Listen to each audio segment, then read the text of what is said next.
अजितदादा यांचं हत्या का मृत्यू, हाच प्रश्नचिन्ह सर्वांच्या डोळ्यापुढे उभं राहणार आहे. की कोणताही जरी नेता, महाराष्ट्राचा नेता पुढे जर चालला असला तर याला याच रीतीनं की हत्येनंच मारला जातो. फक्त अपघाताचं दिशा अपघाताची दाखवली जाते. रामकृष्ण हरी, देवा मराठी व्लॉगच्या का नवीन व्हिडिओमध्ये मित्रांनो आपलं सर्वांचं स्वागत आहे. आज ते नेते अजितदादा पवार यांचे सकाळी बरोबर 8:46ला विमान अपघातात मृत्यू झालेला आहे. याचवरून संशय आहे की हा मृत्यू आहे की हत्या. वेळेला महाराष्ट्राचं काहीतरी चांगलं घडायचं असेल त्यावेळेला जसं या नेत्यांचा मृत्यू होतो. जे नेते आपल्या महाराष्ट्रासाठी काहीतरी नवीन करण्यात जातात त्यावेळेला त्यांचा मृत्यू होतो. याचं पॅटर्नचं कारण आजपर्यंत कोणाला कळलं नाही.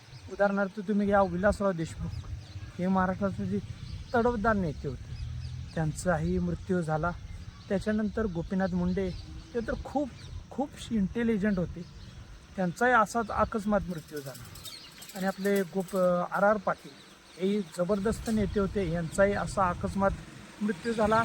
सगळ्यांच्या छातीवर पाय देऊन उडाले आपले जे अजितदादा पवार यांचाही असा विमान अपघातात मृत्यू झाला. म्हणजे याला नक्की काय, जर आपल्या महाराष्ट्राच्या नेत्यांनी आपल्या महाराष्ट्राचे काय जरी करायचं धरलं, धोरण काय आखलं, तर त्यांना जर असा अकस्मात मृत्यू येत असलं तर कारण काय आहे त्याचं?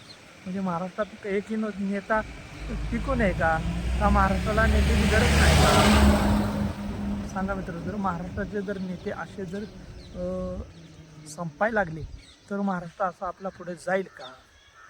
काय माहिती का, खूप दुःख होतं या गोष्टीला सांगताना की आपले लाडके अजितदादा सकाळीच 8:46च्या दरम्यान विमान अपघातात त्यांचा मृत्यू झाला आहे.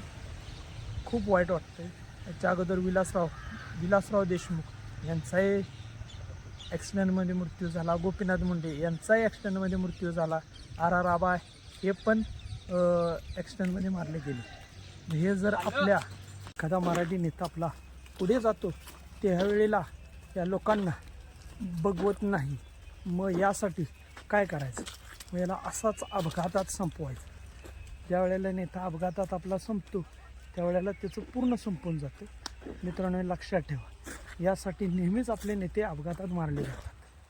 तसं जर बोलायला गेलं ही बघता क्षणी असं काय वाटतं की ही अपघात नसून हत्याच एक प्रकारची आहे.